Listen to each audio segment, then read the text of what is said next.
ഇസ്തിഖാമത്തിന്റെ നേരായ മാർഗത്തിലേക്ക് അവൻ ക്ഷണിക്കുമെന്ന് പരിശുദ്ധ ഖുർആനിൽ ഖാല അല്ലാഹു അസ്സ വജൽ.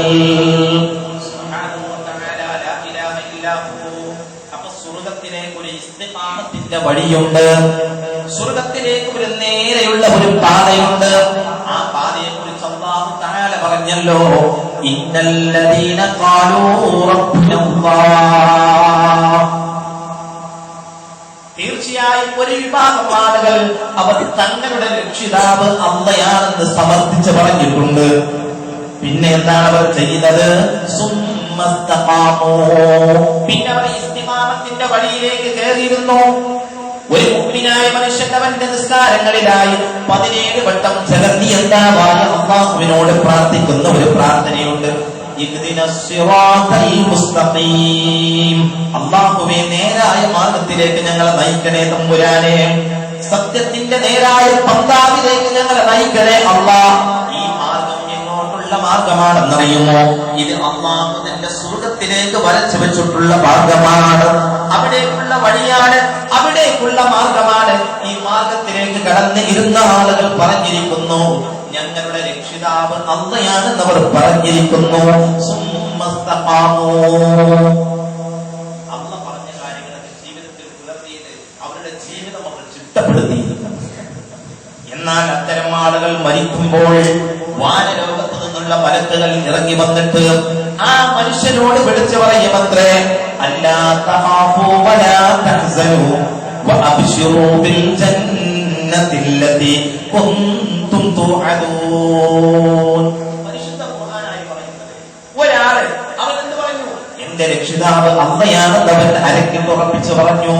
സുമ്മസ്തഖാമു, പിന്നെ അവൻ ഇസ്തിഖാമത്തിന്റെ വഴിയിലേക്ക് കയറിയിരുന്നു. അത്തരത്തിലുള്ള ഒരു സ്വഭാവമുള്ള, അത്തരം ഒരു ഗുണനിലവാരത്തിലുള്ള ഒരു മനുഷ്യൻ മരിക്കുന്ന സമയത്ത് ആകാശ ലോകത്തിൽ നിന്ന് പ്രത്യേകം മലക്കുകൾ വന്നിട്ട് അവനോട് പറയുമത്രേ, അല്ലാ തഖാഫൂ, മോനെ നീ പേടിക്കണ്ട, നീ ഭയപ്പെടേണ്ട, നീ ആകുലപ്പെടേണ്ട, നീ ദുഃഖിക്കേണ്ട. വഅബ്ശിറൂ ബിൽ ജന്നത്തില്ലതി കുന്തും തുഅദൂൻ. അല്ലാഹു നിങ്ങൾക്ക് ഒരുക്കി വെച്ചിട്ടുള്ള, അല്ലാഹു നിങ്ങൾക്ക് സംവിധാനിച്ചിട്ടുള്ള, അല്ലാഹു നിങ്ങൾക്ക് തയ്യാറാക്കി വെച്ചിട്ടുള്ള സുഖലോക സ്വർഗ്ഗമുണ്ടല്ലോ, ആ സ്വർഗ്ഗം കൊണ്ട് നിങ്ങൾ സന്തോഷിക്കുകയെന്ന് പരിശുദ്ധ ഖുർആനിൽ ഖാല അല്ലാഹു അസ്സ വജൽ.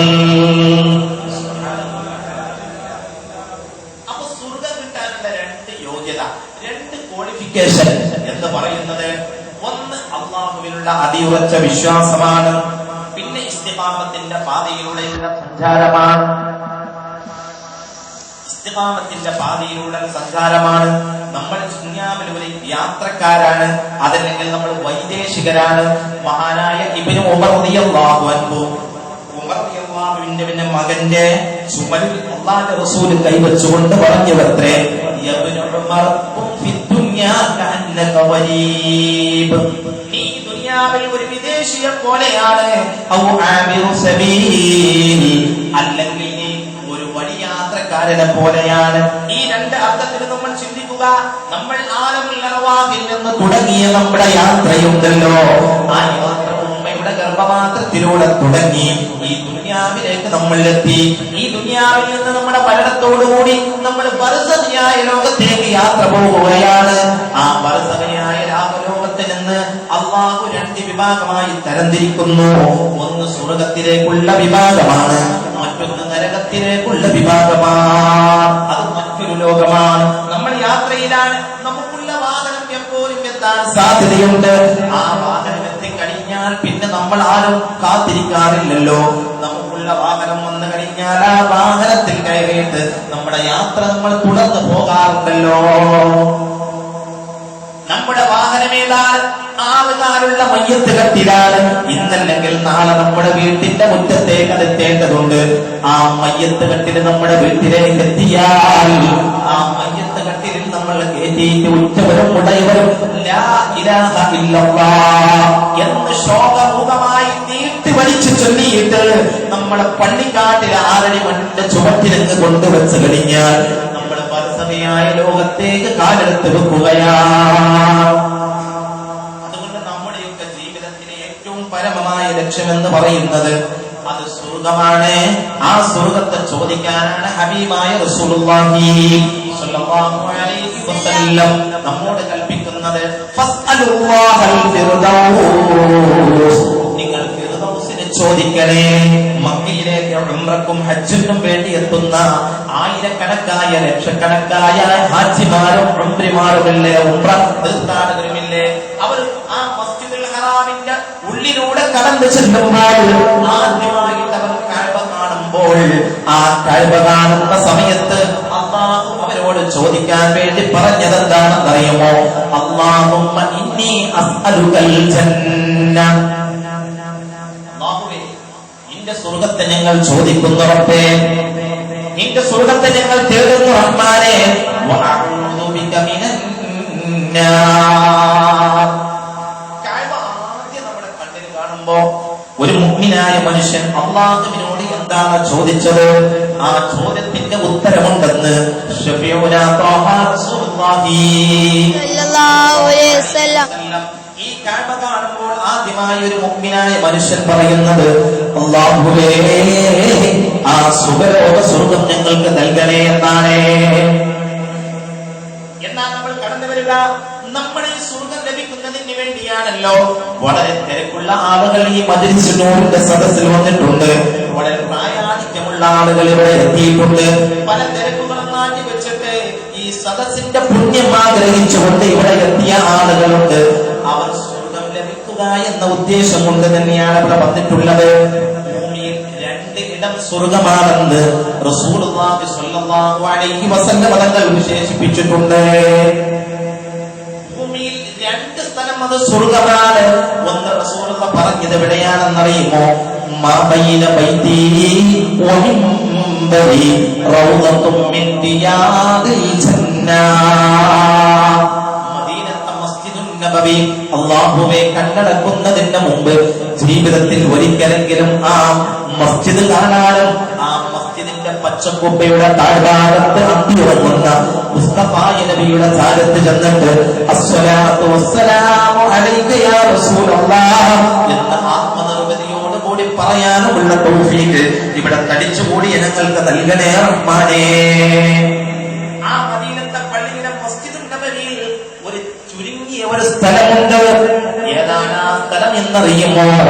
മാ ബൈന ബൈതി വ മിൻബരി റൗദത്തും മിൻ റിയാദിൽ ജന്ന.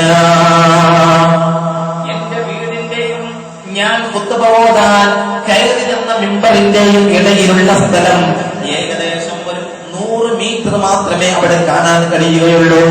ആ സ്ഥലം സ്വർഗ്ഗത്തിൽ നിന്നുള്ള ഇടമാണെന്ന് ശഫീഉൽ വറാ ത്വാഹ റസൂലുള്ളാഹി സ്വല്ലല്ലാഹു അലൈഹി വസല്ലം. ലോകത്തിന്റെ അട്ടദിക്കുകളിൽ നിന്ന് സപ്തവൻകരകളിൽ നിന്ന് ഹജ്ജിന് വേണ്ടി മക്കത്തെത്തുന്ന ആളുകൾ, അതുപോലെ തന്നെ ഉംറയ്ക്ക് വേണ്ടി മക്കത്തെത്തുന്ന ആളുകൾ മക്കയിൽ നിന്ന് ഹജ്ജും ഉംറയും നിർവഹിച്ച ശേഷം മദീന ലക്ഷ്യം വെച്ച് നീങ്ങുകയാണ്. ആ മദീനത്ത് ചെന്നിട്ട് റസൂലുള്ളാഹിന്റെ റൗളയുടെ മുൻഭാഗത്ത് നിന്നിട്ട് അവിടുന്ന് വളരെ ഭവ്യതയോടെ, വളരെ തവാദുഅോടുകൂടി, വളരെ വിനയത്തോടുകൂടി റസൂലുള്ളാഹിക്ക് സലാം പറയാൻ എത്ര പേർ തിടുക്കം കാണിക്കുന്നവോ അത്രയും വലിയ ആവേശത്തോടുകൂടി 2 റക്അത്ത് നിസ്കരിക്കാൻ വേണ്ടി വല്ലാതെ ആവേശം കാണിക്കുന്ന ഒരു സ്ഥലമാണ് ഈ സ്ഥലമെന്ന് പരിശുദ്ധ മുഹമ്മദ് റസൂലുള്ളാഹ്. അവിടെ വെച്ച് 2 റക്അത്ത് സുന്നത്ത് നിസ്കരിച്ചു കഴിഞ്ഞാൽ അവൻ സ്വർഗ്ഗത്തിൽ നിന്ന് നിസ്കരിച്ചതുപോലെയാണ്. അല്ലാഹു തആല അവിടുത്തെ 2 റക്അത്ത് തഹിയ്യത്ത് നിസ്കരിക്കാനുള്ള ഭാഗ്യം നമുക്ക് നൽകുമാറാകട്ടെ. ആമീൻ. ഏതാണ് ആ സ്ഥലം? റസൂലുള്ളാഹി ഖുത്ബ നിർവഹിക്കാൻ വേണ്ടി കയറി നിന്ന മിമ്പർ. ആ മിമ്പറിന്റെയും ആ പള്ളിയുടെ ഉള്ളിലായിരുന്നല്ലോ മഹദി ആയിഷത്തു സിദ്ദീഖ റളിയല്ലാഹു അൻഹയുടെ വീട്, റസൂലുള്ളാഹിന്റെ വീട്. ആ വീടിന്റെ ഇടയിൽ കുറഞ്ഞ ഒരു സ്പേസ് ഉണ്ട്, കുറഞ്ഞ ഒരു സ്ഥലമുണ്ട്. അവിടുന്ന് ആളുകൾ തിക്കും തിരക്ക് കൂട്ടുകയാണ്.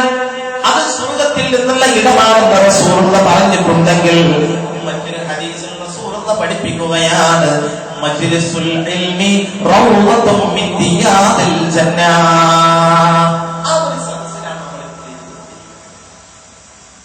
അറിവ് കൈമാറ്റം ചെയ്യപ്പെടുന്ന സദസ്, വിജ്ഞാനം പറഞ്ഞുകൊണ്ടിരിക്കുന്ന സദസ്, അത് സ്വർഗ്ഗത്തിൽ നിന്നുള്ള ഒരു തോപ്പാണെന്ന് പരിശുദ്ധ മുഹമ്മദ് റസൂലുള്ളാഹി സ്വല്ലല്ലാഹു അലൈഹി വസല്ലം. ഇത്തരം അറിവ് പകർന്നുകൊണ്ടിരിക്കുന്ന സദസ്സ്. നമ്മൾ ഒരുപാട് ബുദ്ധിമുട്ടുകളും ഒരുപാട് പ്രയാസങ്ങളും മാറ്റിവെച്ചിട്ടാണ് ഈ സദസ്സിലേക്ക് വന്നത്. ഇത്തരത്തിലുള്ള ഭൗതികമായ ലോകത്തുള്ള ഈ സ്വർഗത്തിലുള്ള സദസ്സിൽ ഇരുന്നാൽ മാത്രമേ നാളെ പരലോകത്തുള്ള സ്വർഗത്തിൽ നമുക്ക് കടക്കാൻ കഴിയൂ. ഇത് ഇൽമിന്റെ സദസ്സാണ്. നേരം പുലരുമ്പോൾ നമ്മളൊക്കെ കാണുന്ന കർണാനന്ദകരമായ അതൊക്കെ നേരാനന്ദകരമായ ഒരു കാഴ്ചയില്ലേ? നമ്മുടെ കണ്ണിന് കുളിർമയേകുന്ന ഒരു കാഴ്ചയില്ലേ? സുബഹിമാർക്ക് കൊടുത്ത ഉടനെ നമ്മുടെ വീട്ടിലുള്ള ഉമ്മമാര് പ്രാതൽ ഭക്ഷണമൊക്കെ റെഡിയാക്കിയിട്ട് നമ്മുടെ മക്കൾക്ക് ചായയും കടിയും കൊടുത്ത് അവരെ ഉടയാടകൾ അണിയിച്ചുകൊണ്ട് അവരുടെ കയ്യിൽ പുസ്തകവും മുസ്ഹഫും കൊടുത്തുകൊണ്ട് മദ്രസയിലേക്ക് പറഞ്ഞേക്കുന്ന നമ്മുടെ കണ്ണിന് കുളിർമയേകുന്ന ഒരു കാഴ്ചയില്ലേ? അത് കേരളക്കരയിലെ മാത്രം ഒരു കാഴ്ചയാണ്. സമയത്ത് മക്കളതാ അവരുടെ മുസ്ഹഫ് മാറോട് അടച്ചു പിടിച്ചുകൊണ്ട് അവർ മദ്രസയിലേക്ക് നടന്നു വരുന്ന വല്ലാത്ത ഒരു കാഴ്ച. ഉമ്മമാരെ, നിങ്ങൾ ചിന്തിക്കണം. നിങ്ങൾ ഒരുപാട് പ്രയാസം സഹിച്ചുകൊണ്ട് മക്കൾക്ക് രാവിലെ ചായയും കടിയും കൊടുത്ത് അവരുടെ വസ്ത്രത്തെ ധരിപ്പിച്ചു കൊടുത്ത് അവരെ വൃത്തിയാക്കി പറഞ്ഞു വിടുന്നത് നിങ്ങൾ സ്വർഗത്തിലേക്കാണ് അവരെ പറഞ്ഞു വിടുന്നത്. അതല്ലേ അല്ലാഹുവിന്റെ റസൂൽ ഒരു ഹദീസിൽ പറഞ്ഞത്, മൻ സലക ത്വരീഖൻ യൽതമിസു ഫീഹി ഇൽമാ സഖലല്ലാഹു ലഹു ത്വരീഖൻ ഇലൽ ജന്ന.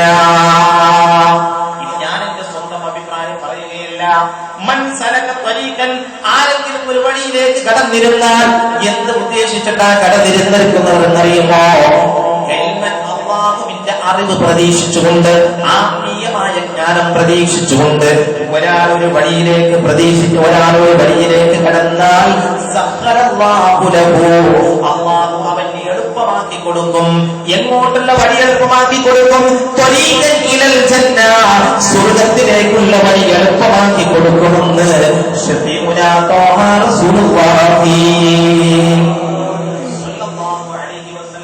നമ്മളെ കുട്ടികളെ നമ്മളെ മദ്രസയിലേക്ക് പറഞ്ഞേക്കുന്നത് അവരെ സ്വർഗത്തോപ്പിലേക്കാണ് നമ്മൾ പറഞ്ഞു വിടുന്നത്. നിങ്ങൾ ചിന്തിക്കുക, നൂറ്റാണ്ട് 14 മുമ്പ് മഹാനരായ റസൂലുള്ളാഹി സ്വല്ലല്ലാഹു അലൈഹി വസല്ലം തങ്ങൾ ഒരു മിഅ്റാജിന്റെ ഒരു നിശാപ്രയാണം നടത്തിയല്ലോ.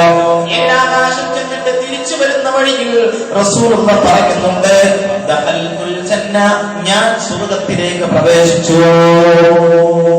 നമ്മളാ സ്വർഗ്ഗം കണ്ടിട്ടില്ല, നരകം കണ്ടിട്ടില്ല. പിന്നെ നമ്മുടെ മുത്തായ മുഹമ്മദ് റസൂലുള്ളാഹി സ്വല്ലല്ലാഹു അലൈഹി വസല്ലം സ്വർഗം കണ്ടിട്ടുണ്ട്, ആ സ്വർഗത്തിൽ പ്രവേശിച്ചിട്ടുണ്ട്. നരകം കണ്ടിട്ടുണ്ട്, നരകത്തിലെ ഭയാനകത റസൂലുള്ളാഹി കണ്ടിട്ടുണ്ട്. അത് ഈ ഉമ്മത്തിന്റെ റസൂലുള്ളാഹി വിശദീകരിച്ചു കൊടുത്തിട്ടുണ്ട്. റസൂലുള്ളാഹി പറയാണ്, ഞാൻ സ്വർഗത്തിൽ കടന്നു.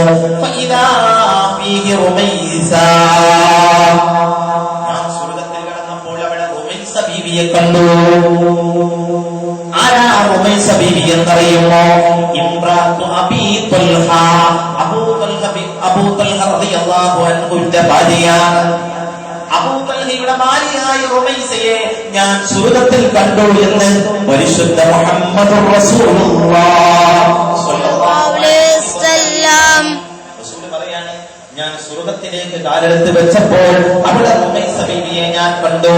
ഈ റുമൈസ എന്ന പദത്തിന്റെ അർത്ഥം എന്താണെന്നറിയുമോ? കണ്ണ് ചീർത്ത് മുട്ടിയവൾ എന്നാണ്. കണ്ണിന്റെ പോലെ ചീർത്ത് മുട്ടിയവൾ എന്നാണ് റുമൈസ എന്നതിന്റെ അർത്ഥം. മഹതിയായ റുമൈസ ബീവിയുടെ യഥാർത്ഥ പേര് ഉമ്മു സുലൈം എന്നാണ്. ഈ ഉമ്മു സുലൈം ബീവി രാത്രിയിലെല്ലാം ഉറക്കമൊടിച്ചിരുന്ന് അല്ലാഹുവിന്റെ ഇബാദത്ത് ചെയ്തിട്ട് മഹദിയുടെ 2 കണ്ണിന്റെ പോളയും ചീർത്ത് മുട്ടിയിരുന്നു എന്ന് ചരിത്ര ഗ്രന്ഥത്തിൽ നിന്ന് കാണാവുന്നതാണ്, മനസ്സിലാക്കാവുന്നതാണ്. ഈ റുമൈസ ബീവിയെ സ്വർഗ്ഗത്തിൽ കണ്ടോ?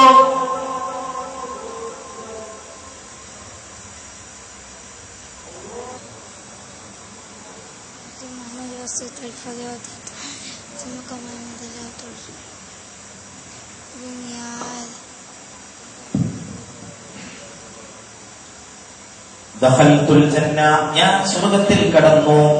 ഫഇദാ ഫീഹി റുമൈസ, അന്നേരം സ്വർഗ്ഗത്തിൽ റുമൈസ ബീവിയെ ഞാൻ കണ്ടു. ഈ റുമൈസ റളിയല്ലാഹു അൻഹ അബൂ തൽഹയുടെ ഭാര്യയാണ്. റുമൈസയുടെ ആദ്യത്തെ ഭർത്താവ് മാലിക് എന്ന് പറഞ്ഞ വ്യക്തിയാണ്. ഈ മാലിക് ഒരു മുഴുകുടിയനായിരുന്നു. എത്രേ പ്രഭാതം മുതൽ പ്രദോഷം വരെ ജോലി ചെയ്ത് കിട്ടുന്നതിന്റെ കാശ് കൊണ്ട് കൊണ്ടുപോയിട്ട് അത് മദ്യഷാപ്പിൽ കൊണ്ടുവന്ന് കൊടുത്ത് അതിന് കിട്ടുന്ന ആ കാശിന് കിട്ടുന്ന മദ്യം വാങ്ങിച്ച് മൂക്കറ്റം വരെ മോന്തി കുടിച്ചവനായിരുന്നു ഈ മാലിക് എന്ന വ്യക്തി.